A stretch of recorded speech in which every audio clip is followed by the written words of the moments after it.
Buenos días. Amén. Gracias por tus buenas palabras en su oración y gracias a usted para sus canciones, porque el tema de mi sermón es la comunión que compartimos. Dicen, yo quiero poner esto aquí. Dice cuando uno predica un sermón, aprende 10 veces más que su audiencia. Y yo sé que yo aprendí mucho preparando ese sermón. Y yo voy a aplicar cosas en ese sermón a mi propia vida. Una de las cosas que más me intriga al leer la Biblia, es el plan de salvación de Dios y los personajes que Él utiliza para cumplir su plan perfecto. Si lees el Antiguo Testamento, pronto te darás cuenta que cada juez y cada profeta que Dios usó para guiar su pueblo eran personas quebrantadas. Mira Sansón. Fue impulsado por el orgullo y la lujuria. Moisés estaba lleno de ira y desobediencia. Jonás era orgulloso e incluso trató de esconderse de Dios. Elías huyó de Jezabel y pidió a Dios que lo dejara morir. Luego pasamos al Nuevo Testamento. Pedro negó a Cristo 3 veces. Tomás dudó que Cristo fuera realmente el Cristo. Mateo era nada menos un recaudador de impuestos. Y luego llegamos a Pedro. Me encantan los escritos de Pedro. Como sabes, antes su nombre era Saulo. Fue un perseguidor violento contra los cristianos. Hizo muchos para que fueran arrestados. Dio su aprobación para sus ejecuciones. Los persiguió sin piedad con el objetivo de eliminar hasta al último de ellos. Y entonces se encontró con Jesús en el camino a Damasco y eso lo cambió todo. Se convirtió en un campeón para Cristo. Pero en muchos de sus propios escritos, Pablo lamenta sus debilidades e incluso se llama a sí mismo el mayor de pecadores. Eso me da mucho consuelo, no porque Pablo se consideraba un pecador, sino porque si Dios pudo usar un hombre quebrantado como Pablo, entonces todavía hay poca esperanza para mí. Pablo, con todos sus problemas, escribió 2/3 de las cartas del Nuevo Testamento a las iglesias. Cartas que estudiamos, meditamos y seguimos 2000 años después. No solo fundó muchas iglesias, sino que también las desafió, las consoló, las ayudó a resolver sus problemas y siempre estuvo ahí para apoyarlas. Pero Pablo no llevó una vida fácil. Fue golpeado con varas, azotado, apedreado, dado por muerto y naufragó 3 veces. Y luego están las prisiones. Parece que fue encarcelado en casi cada ciudad que visitó. Y al final, Pablo murió en prisión a manos de los romanos. Y como si eso no fuera suficiente, las iglesias que él estaba guiando comenzaron a discutir y pelear dentro de ustedes. Se volvieron indisciplinadas, perdían el rumbo, se enredaban en discusiones sin sentido y surgieron muchas divisiones entre los miembros de las iglesias. Mientras tanto, Pablo seguía enseñando, aconsejando y escribiendo cartas, tratando de mantener unidas a estas iglesias primitivas. Pero la cultura en que vivía Pablo no es muy diferente de la cultura en la que vivimos hoy. En el sentido que todavía hay mucha división entre las iglesias. la cultura actual no solo está dividida, sino que necesita desesperadamente la esperanza de nuestro Jesús. Necesitamos ser una iglesia unida por la esperanza de Jesús y ser un ejemplo no solo por el mundo, sino también por otras iglesias, demostrando que sí podemos unirnos como una iglesia unificada, con un propósito unificado, llevar a más personas a Cristo y compartir el Evangelio al mundo. Y hacemos esto cuando permanecemos unidos en la esperanza de nuestro Jesucristo. Por eso creemos que Dios ha guiado a la iglesia de Roma Pablo aquí a esta visión, ser una comunidad de discípulos que con valentía se involucra en una cultura divisiva con la esperanza de Jesús, donde vivimos juntos, donde trabajemos y aprendemos juntos, donde compartimos comunión juntos. Y por favor, sepan que hoy estoy predicando este sermón con más fuerza para mí mismo que para cualquier otra persona aquí en este lugar esta mañana. Y ahora la pregunta, ¿cómo se vive y responde en una cultura divisiva el mundo? Pero no es aún más desalentador ver cómo esta división se infiltra en nuestra hermandad. Es como tratar ahora de nadar contra la corriente. Remamos, nadamos, luchamos contra la corriente, pero al final sentimos que no avanzamos, sentimos que no vamos a ningún lado. Ahora no tenemos a un líder cristiano como Pablo que nos esté guiando. Y ojalá tuviéramos, pero si tenemos sus palabras inspiradas por el Espíritu Santo. Entonces tenemos una guía. Volvamos al libro de Romanos, donde Pablo escribe una carta a la iglesia de Roma. Pablo fundó muchas las iglesias, pero la iglesia en Roma no fue una de ellas. No estamos realmente seguros cómo comenzó esa iglesia. No siquiera estamos completamente seguros cuándo comenzó.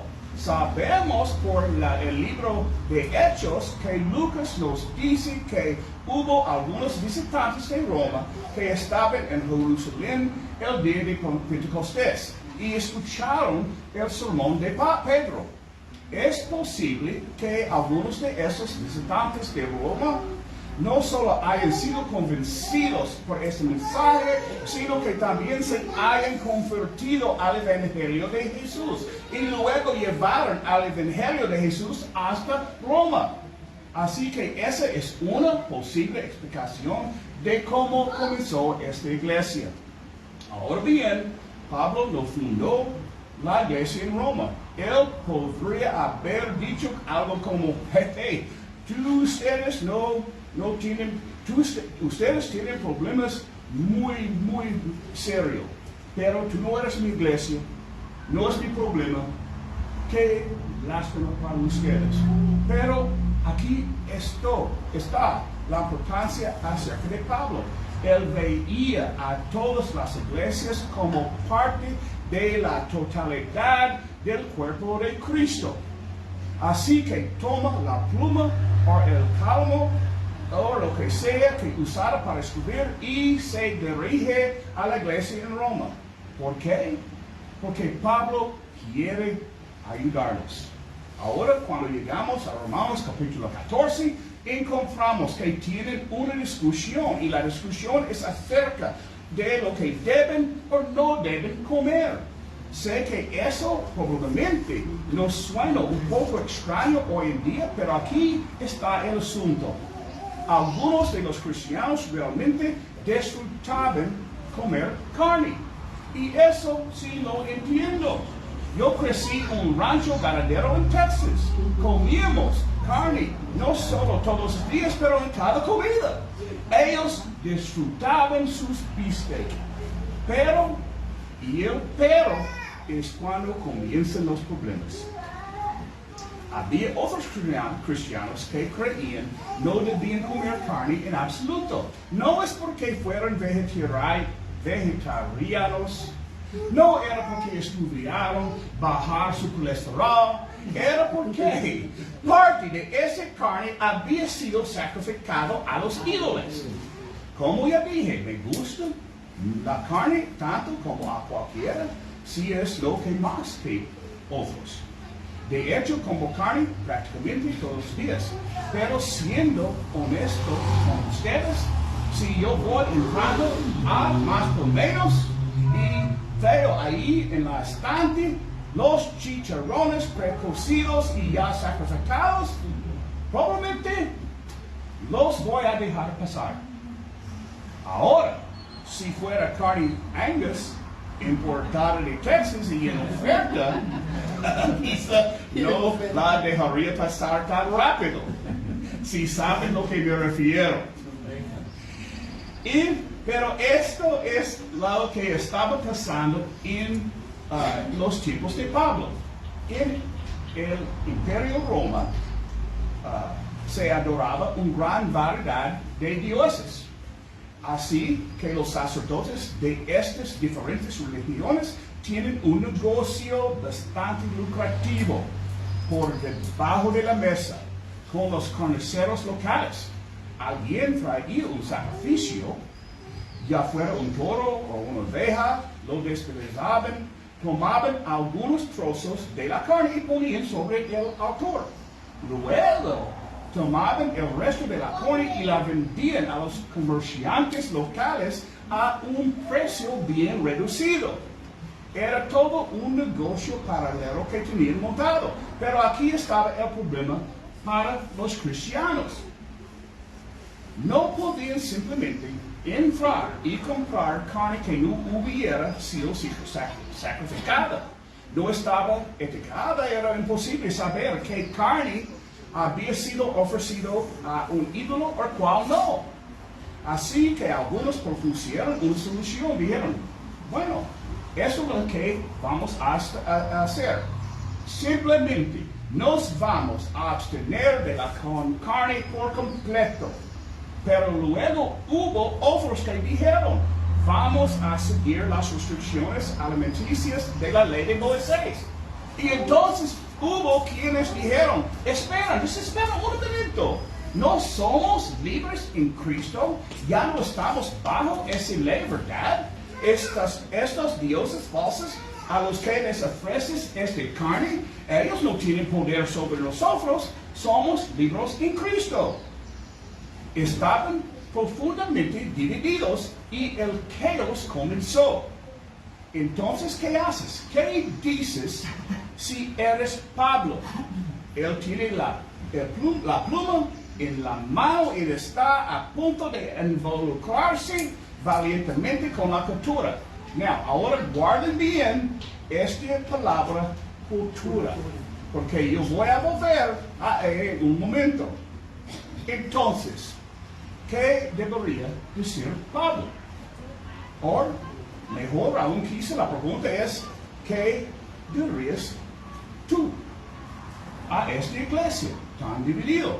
¿Qué dices cuando tienes un miembro de la iglesia que piensas de una manera y otros miembros que piensan exactamente lo contrario?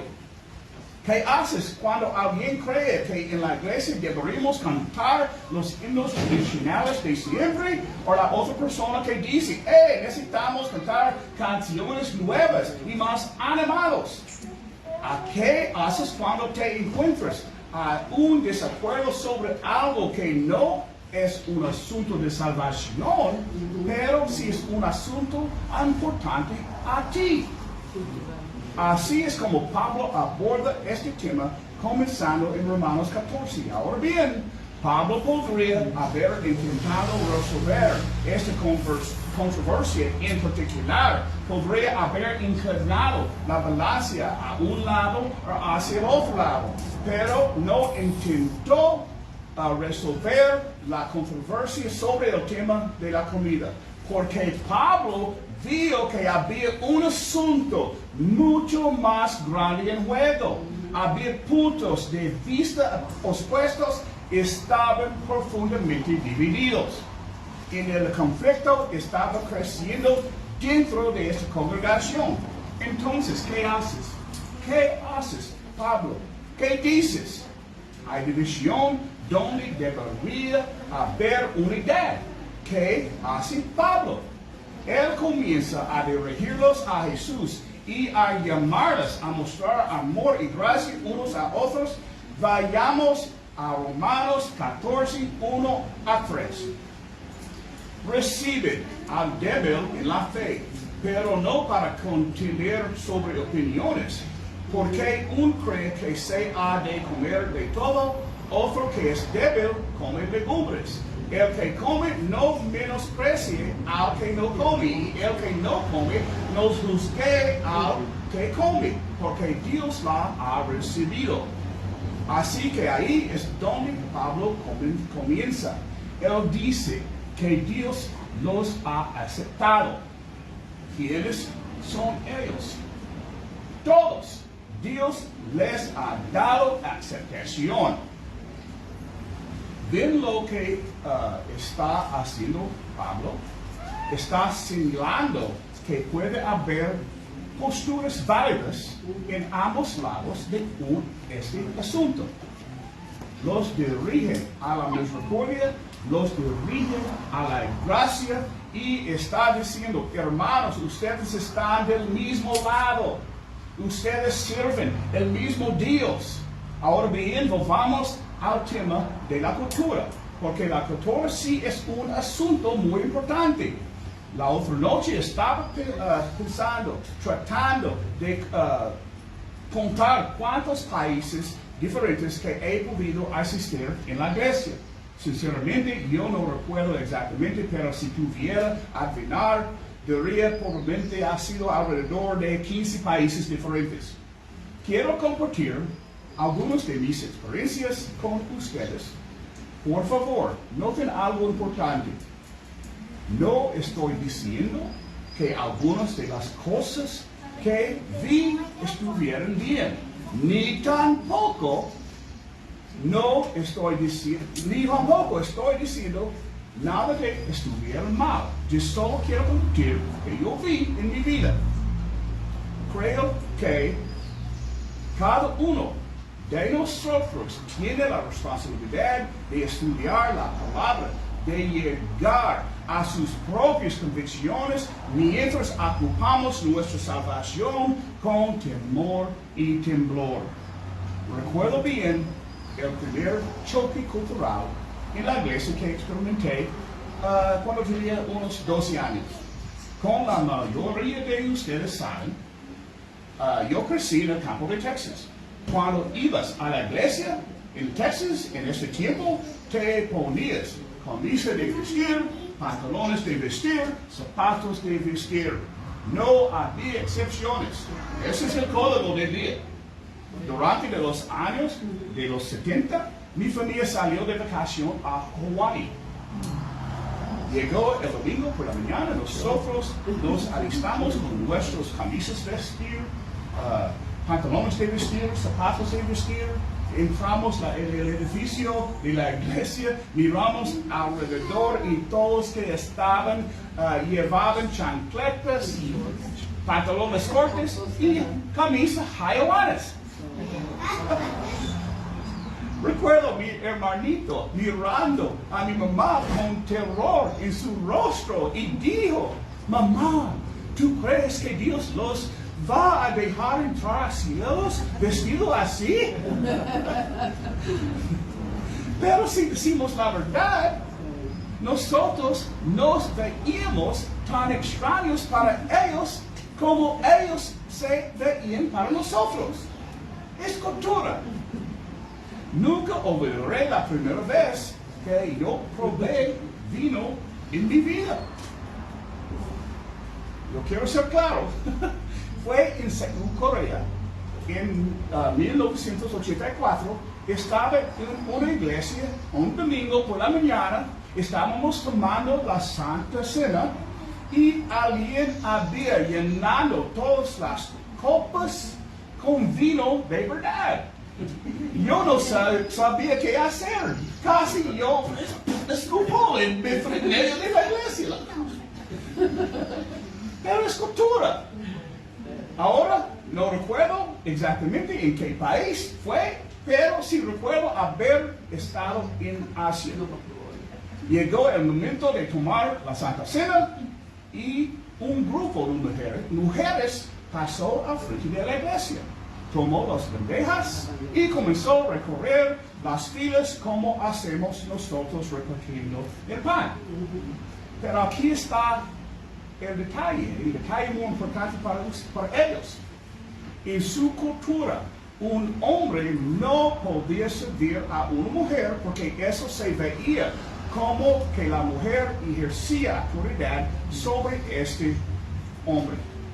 Por lo tanto, las mujeres servían el pan, el jugo, como una manera de mostrar que estaban sometiendo a los hombres. Es cultura. Y la palabra de Dios es universal. Funciona en Costa Rica, funciona en Texas, funciona en Tailandia. Entonces, usar chancletas, shorts y camisas hawaianas es un asunto de salvación. No. Recuerdo un domingo que estaba enseñando una clase bíblica. Un hombre interrumpe mi clase y dijo que los diáconos, yo descubrí que los diáconos van a comprar una estufa, una cocina para poner en esta iglesia. La Biblia no dice nada sobre estufas o cocinas, no es permitido para poner esta estufa en la iglesia. Y yo respondo con respeto, así, disculpe señor, la Biblia no dijo nada sobre micrófonos, deberíamos después de la iglesia quitar todos los micrófonos y tirar la basura. Él fue muy enojado conmigo.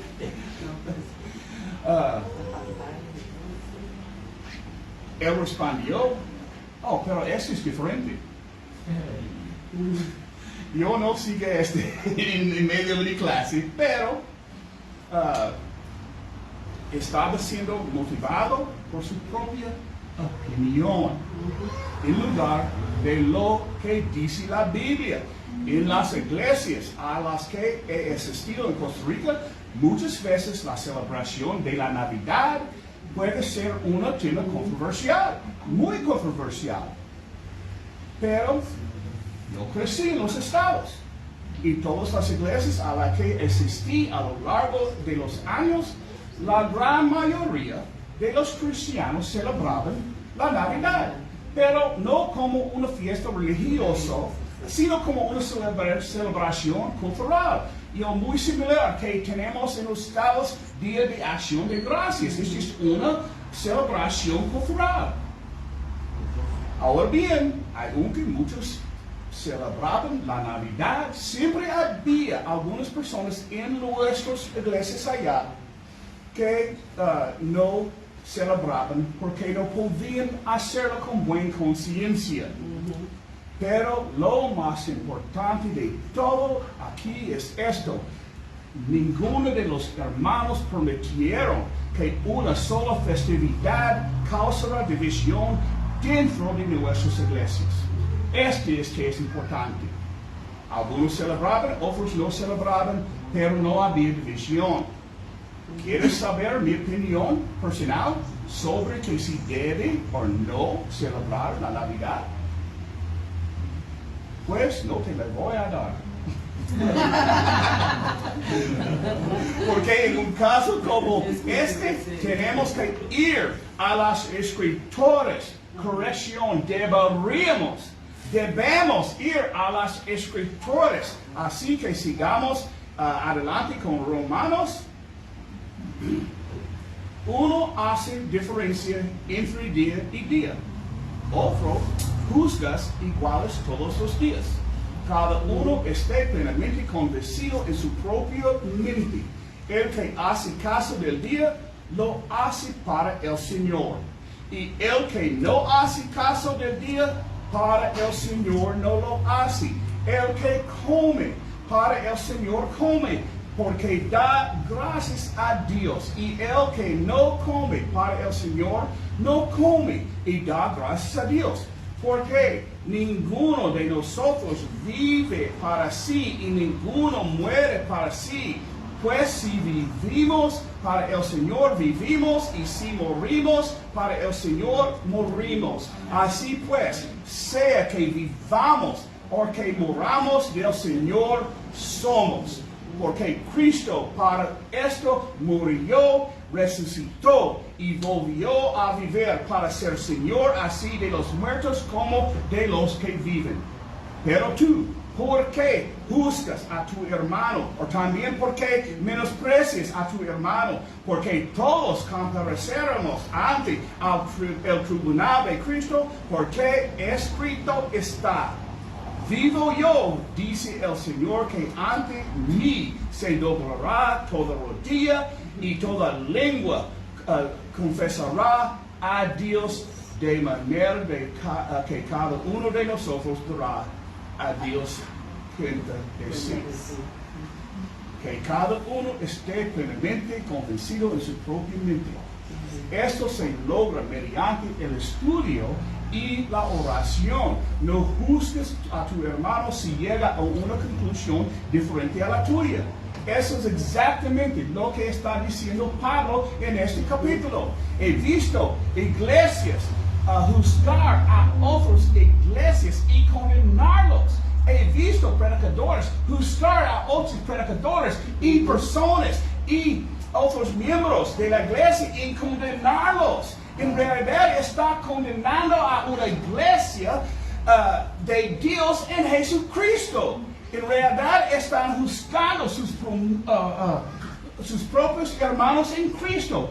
Esto va directamente en contra de la enseñanza de Dios de la Biblia. Mateo 7, 1 a 5.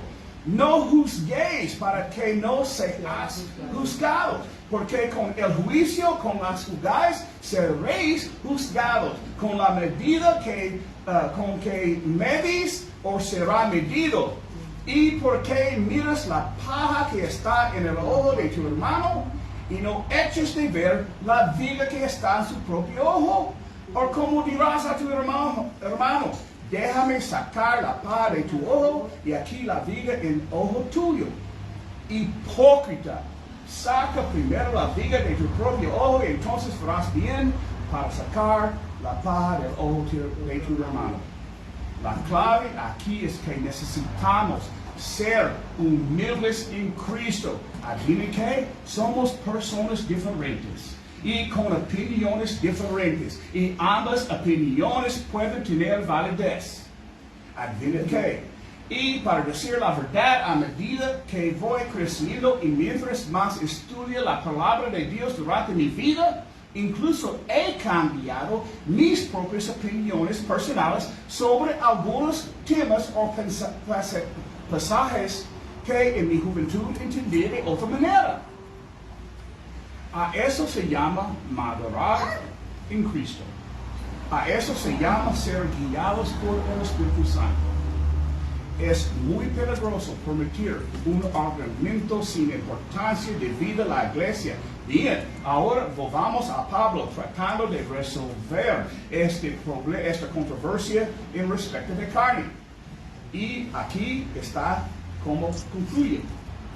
Así que ya no nos juzguemos más los unos a los otros, sino más bien deciden no poner tropiezo por ocasión de caer el hermano. Y si quieres, puedo ayudarte a continuar la frase conectándola directamente con Romanos 14, 17 para cerrar el punto con fuerza bíblica. Porque el reino de Dios no es comida ni bebida. O tú puedes poner o simplemente llenamos el espacio en blanco en cualquier argumento trivial sobre el cual queremos discutir. Sino justicia. El reino es justicia, paz y gozo en el Espíritu Santo. Amén. Muy bien, no me malentiendan. quiero ser claro, porque creo que el apóstol Pablo es claro. La doctrina es importante, la doctrina es críticamente importante. Debemos aferrarnos firmemente en los fundamentos del cristianismo, tal como están establecidos en las escrituras. Ahora bien, tenemos que, yo llamo tradiciones de la iglesia que solo solemos seguir. Por ejemplo, celebramos la Santa Cena antes del sermón o después del sermón. Debemos contar 2 canciones o 3 canciones antes del sermón. Tenemos reunirnos el domingo por la mañana o podemos reunir por la tarde o la noche el domingo. ¿Se nos permite usar micrófonos y ventiladores? Todos aquí sabemos la respuesta a esa pregunta, ¿sí o no? Además de eso, tenemos personas buenas y espiritualmente maduras y personas que estudian fervientemente la palabra y que pueden llegar a una conclusión diferente sobre tu tema y a la conclusión a la que nosotros llegamos. Llegar a conclusiones diferentes está bien. Tener opiniones diferentes está bien. Pero es imprescindible que nos mantengamos firmes en estas creencias centrales, en los fundamentos del cristianismo, tal como están definidos en las escrituras. Pablo no tenía ninguna tolerancia quien estaban que enseñaban doctrina falsa, una doctrina que amenazaba con desviar a las personas del Evangelio central de Jesucristo. Pero por otro lado, Pablo también tenía palabras muy fuertes. Cualquier tomará argumento trivial o lo usará para amenazar el amor, la paz y la unidad de su iglesia. Así es la gran pregunta. La gran pregunta está: ¿cómo puedes saber si nuestra enseñanza es doctrina sana o si nuestra opinión es trivial y no vale la pena de pelear por ella? Es sencillo. La enseñanza fiel a Jesús produce fe, amor y fe genuina. La enseñanza distorsionada crea opiniones distorsionadas, conduce a divisiones dentro de la iglesia y provoca controversia dentro de la iglesia. Santiago 4:1. Ok.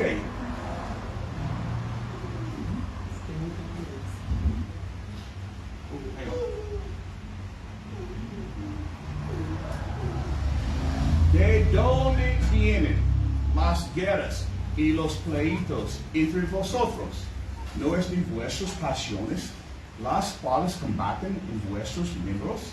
Mas os ruego, hermanos, que os fijéis en los que causan divisiones y tropiezos en contra de la doctrina que vosotros habéis aprendido y que os apartéis de ellos. La división de la iglesia no es causada por la fidelidad a la verdad, sino por deseos carnales que se niegan a rendirse a Cristo y los unos a otros. La división es causada por el orgullo, por el deseo de que alguien imponga su propia manera sobre a los demás. ¿Recuerda el hombre que no quería una estufa en el edificio? No quiso responderme acerca de los micrófonos, salió de la clase enojado y luego comenzó a recorrer la congregación tratando de imponer sus opiniones personales a los demás miembros de esta iglesia. Este es en contra de la Biblia. No divisiones. En lugar de división, Pablo dice esto en el libro de Corintios 1:10, os ruego, pues, hermanos, por el nombre de nuestro Señor Jesucristo, que habléis todos una misma cosa, que no haya entre vosotros divisiones, sino que estéis perfectamente unidos en una misma mente y un mismo parecer. Now, agárrense bien su silla. Lo que les voy a mostrar ahora podría cambiar tu vida y cambiar la vida de cada persona alrededor de usted ahora. ¿Están listos?